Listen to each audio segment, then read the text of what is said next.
జై హో.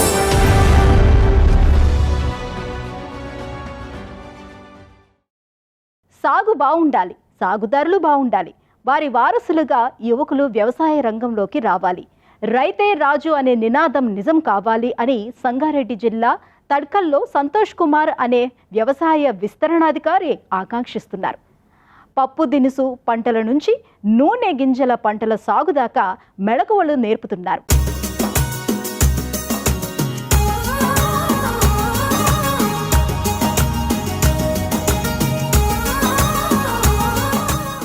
దక్కన్ పీఠభూమి, ఉమ్మడి మెదక్ జిల్లా, నేటి సంగారెడ్డి జిల్లా, మెతుకుసీమగా ప్రసిద్ధమైన ఈ ప్రాంతంలో రైతులకు పరంపరగా అందే సేద్య పరిజ్ఞానంతో క్రమంగా లంకె తెగిపోయింది.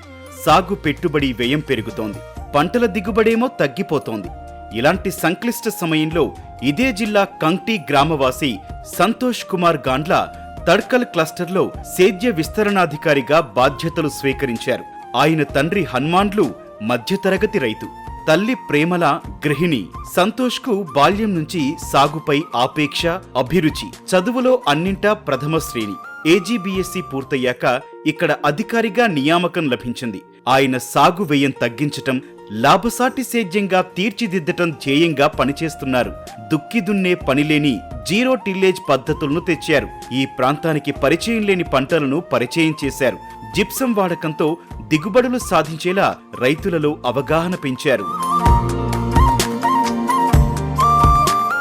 గ్రౌండ్ నట్లో దిగుబడి అనేది కరెక్ట్గా వస్తలేదు. అంటే ఒక 6 నుంచి 7 క్వింటాల మధ్యలో వీళ్ళు దిగుబడి తీసుకుంటున్నారు. ఇంతకుముందు జిప్సం అనేది వాడకంలో లేదు. ఈ జిప్సంని మనం తీసుకొచ్చి ఒక విలాస్ అనే రైతు క్షేత్రాల్లో ప్రయోగపూర్వకంగా చేసి చూపించాం. అయితే సుమారు ఎకరానికి ఒక 400 రూపాయల ఖర్చు ఉంది. ఆ 300-400 రూపాయల ఖర్చు చేసుకుంటే మనకి ఈ జిప్సం అనే పదార్థంలో కాల్షియం అనే మూలకం ఉండడం వల్ల ఇది మంచిగా కాయ గట్టిపడి గింజ అనేది బలంగా మారి తూకంలో మనకు ఈల్డ్ యొక్క ప్రభావాన్ని చూపిస్తుంది. 2 క్వింటాల దిగుబడి వేరే క్షేత్రాల కన్నా ఎక్కువ వచ్చింది. పెట్టుబడులే తప్ప రాబడికి భరోసా లేదు. ఇక సేద్యం అసాధ్యమేమో అన్నట్లు సవాళ్లు విసురుతోంది. ఇలాంటి పరీక్షా సమయంలో కంక్టీ మండలం తడ్కల్ క్లస్టర్కు సంతోష్ వ్యవసాయ విస్తరణాధికారిగా వచ్చారు. క్షేత్రస్థాయిలో విస్తృతంగా పర్యటించి రైతులను కలిశారు. సుస్థిర సేద్యం, ప్రయోగాత్మక సాగును ప్రోత్సహిస్తున్నారు. తెలంగాణ ప్రభుత్వ వ్యవసాయ విధానాల అమలుకు తన వంతు కృషి సాగిస్తూ సంతోష్ కర్షకుల జీవనోపాధిని మెరుగుపరిచారు. అంటే బెంగాల్ గ్రామ్, రెడ్ గ్రామ్ అనే పంటలు అంటే శనగ మరియు కంది పప్పు దినుసు పంటలు ఇవి. మనకు రెడ్ గ్రామ్ వచ్చేసరికి ఖరీఫ్ సీజన్లో సాగు చేసుకుంటారు. శనగ పంట వచ్చేసరికి మనం రబ్బీ సీజన్లో యాసంగి కాలంలో మళ్ళీ విత్తుకుంటారు. అయితే మనకు రబ్బీ సీజన్లో వచ్చేసరికి ఈ బెంగాల్ గ్రామ్ పంటకి విపరీతమైన వడల తెగుళ్ళు వచ్చేవి ఇంతకు మొదలు నేను రాకముందు. అయితే నేను ఏం చేసిన అంటే వీళ్ళకి సజెషన్, ట్రైకోడర్మా విరిడి అనే ఒక మనకు బయో కల్చర్ ఉంది.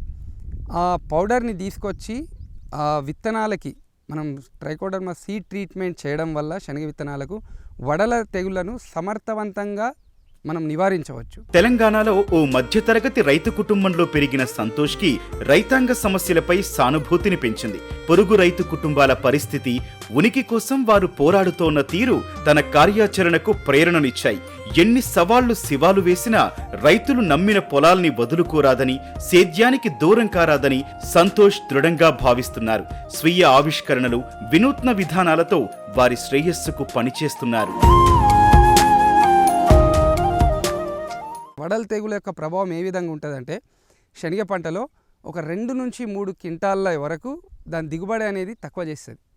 అందుకొరకు ఈ వడల తెగుళ్ళ నివారణ కొరకు మనం ముందే అంటే క్యాంపెయిన్ విధంగా ట్రైనింగ్ మీటింగ్లు పెట్టి ఫార్మర్స్కి మనం ఈ అలవాటు చేసినాం. ఖరీఫ్లో వచ్చేసరికి రెడ్ గ్రామ్ పంటకు కూడా సేమ్ ఈ శిలీంధ్రం నుంచి వచ్చే వ్యాధి కాబట్టి ఆ ట్రైకోడర్మా విరిడి అనేది ఆ పంటకు కూడా పెట్టడం వల్ల దానికి ఆ తెగుళ్ళ నుంచి వీళ్ళు సమర్థవంతంగా నివారించుకున్నారు. యాసంగి తరుణంలో బాబుల్గావ్లో సేద్యంలో ప్రయోగాలను ప్రోత్సహించారు. అదే సంతోష్ కెరియర్లో మేలిమలుపుగా మారింది. గుర్తింపు లభించింది. వేరుశెనగ సాగుకు జిప్సం ఎరువును వాడటంతో ఎకరాకి 8 నుంచి 10 క్వింటాల మేర దిగుబడి పెరిగింది. ఈ ప్రయోగం విజయవంతం కావటం అక్కడ మిగిలిన రైతులకు ప్రేరణనిచ్చింది. 22 కన్నా ముందు వేస్తుంటాం, కానీ ఇదే డిఏపి, పొటాస్, యూరియా అలాంటివి వేస్తుంటేమి ఎక్కడికి ఒక 50 కిలో 60 కిలో విత్తనం వేస్తే 5-6 కుంటలు వస్తుండే. అదే 2022 నుంచి మా ఊరికి సంతోష్ సార్ అగ్రికల్చర్ ఆఫీసర్ నియమితుడు అయినప్పటి నుంచి వాళ్ళు ఒక సంవత్సరం చూసారు, అరే మీకు ఈ పంట ఎందుకు దిగుబడి వస్తలేదు అనే ఆలోచన, మీరు ఏమేమి మందులు వేస్తామంటే మేము చెప్పినాం సార్ పొటాష్ వేస్తాం, డిఏపి వేస్తాం, బీసీబీస్ వేస్తాం, ఇట్లాంటివి వేస్తామంటే వాళ్ళు అన్నారు దానికన్నా బెటరు చాలా మంచి ఎరువు లెక్క ఉంటుంది అదే జిప్సం అనేది. ఈ జిప్సం వేయడం వల్ల కంపల్సరీ మీకు పెట్టుబడి తగ్గి దిగుబడి అనేది పెరుగుతుందని చెప్పాడు. చదువుకొని ఆర్జించిన పరిజ్ఞానం, క్షేత్రస్థాయి జ్ఞానం, అనుభవంతో రైతాంగ సమస్యలపై సంతోష్కి ఆచరణాత్మక అవగాహన పెరిగింది, వాస్తవిక పరిష్కారాలను చూపింది. వారితో నిరంతరం మమేకమై ఉండటంతో సేద్యంపై అభిరుచి మరింతగా పెరిగింది.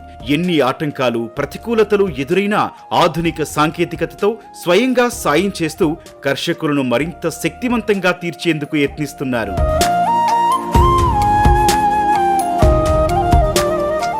నేను చెప్పిన విధానం ఖరీఫ్లో వరి తీసుకున్న తర్వాత వరి కొయ్యలలో డైరెక్ట్గా మనం ఒక 24 అవర్స్ బిఫోర్ ఇరిగేషన్ ఇచ్చేసి ఇత్తనాలను పెట్టుకోమని ఒక రైతులకు సలహాలు చెప్పినాం మనం. అంటే ఏమవుతుందంటే వరి, మొక్కజొన్న, సన్ఫ్లవర్ ఈ 6 తడి పంటల్లో కాస్ట్ ఆఫ్ కల్టివేషన్ ఎక్కువ అవుతుంది. దేనికి అవుతుందంటే దుక్కి దున్నడానికి. ఈ దుక్కి దున్నడం అనేది కంప్లీట్గా మనం అవాయిడ్ చేసి జీరో టిల్లేజ్ టెక్నాలజీలో మనము ఈ 6 తడి పంటల్ని మనము సోయింగ్ చేపిద్దాం అనుకొని ఇక్కడ మనం ప్రయోగం చేసినాము. ఇప్పుడు ఈ సక్సెస్ఫుల్ విజయవంతంగా ఈ తడకల్ క్షేత్రంలో నాకు అనిపిస్తుంది ఈరోజు. సంతోష్ పంటల మార్పిడిని ప్రోత్సహించారు. ఇందులో భాగంగా వెల్లుల్లి, నువ్వులు, పొద్దుతిరుగుడు లాంటి విలువైన పంటలను ఇక్కడి వారికి పరిచయం చేశారు. నాణ్యమైన విత్తనాలు ఉపయోగించాలని, తద్వారా దిగుబడి పెరుగుతుందని, పెట్టుబడి వ్యయం తగ్గుతుందని సూచనలిచ్చారు. రైతులు ఒక సుమారు 5 నుంచి 10,000 వరకు ఒక ఖర్చు వస్తుంది మనకి ఒక ఎకరానికి, ఓన్లీ దుక్కి దున్నడం కొరకు. ఈ దుక్కి దున్నకుండా కూడా మనం ఈ విధానంలో ఈల్డ్ చూసినాము, డెమో ప్లాట్లో కూడా ఈల్డ్ చూసాము. రెండిట్లో ఈల్డ్ అనేది సేమ్ ఉంది, కానీ ఎక్కడ మనకు డిఫరెన్స్ వస్తుందంటే కాస్ట్ ఆఫ్ కల్టివేషన్లో. అంటే సుమారు 5 నుంచి 10,000 అంటే రైతుకు ఒక 3-4 క్వింటాల దిగుబడి ఎక్కువ వచ్చినట్టే. కోవిడ్ వేళ 2020లో అనేక మంది ముహూర్తాలు పెట్టుకుని కూడా పెళ్లిళ్లు రద్దు చేసుకున్నారు. కానీ సంతోష్ ముందుగా నిశ్చయించినట్లే శిరీషను జీవిత భాగస్వామిని చేసుకున్నారు. పెళ్లి ఖర్చులుగా దాచుకున్న 2 లక్షల రూపాయలను కోవిడ్ నిరోధానికి గాను ముఖ్యమంత్రి సహాయ నిధికి విరాళంగా ఇచ్చారు.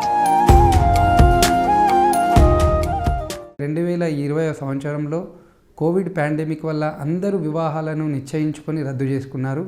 కానీ అలా కాకుండా నా వివాహం కోసం దాచుకున్న ఏదైతే 2 లక్షల రూపాయలు ఉన్నాయో, నేను కోవిడ్ బాధితులకు నా వంతు సాయంగా నా 2 లక్షల రూపాయలని సీఎం రిలీఫ్ ఫండ్కి మనము డొనేట్ చేయడం జరిగింది. జీవ శిలీంద్ర సంహారిణి ట్రైకోడెర్మా విరైడ్ వాడకంతో మంచి శనగ విత్తనాలను శుద్ధి చేయడంతో ఫలితాన్నిచ్చింది. రైతే రాజు అంటారు, జై జవాన్ జై కిసాన్. కానీ పరిస్థితి నిజానికి అలా లేదు. ఈ పరిస్థితి మారాలంటే యువత అనేది వ్యవసాయం వైపు మొగ్గు చూపాలి. వ్యవసాయంలో ఉన్న ఇన్నోవేటివ్స్ ఏవైతే ఉన్నాయో టెక్నిక్స్ రైతులకి చేరవేయాలి. సంతోష్ తాను నేర్చిన జ్ఞానంతో రైతన్నలకు మార్గదర్శనం చేస్తున్నారు. యువతరానికి స్ఫూర్తిగా, కర్షక శ్రేయం ధ్యేయంగా సామాజిక బాధ్యతతో పనిచేస్తున్నారు.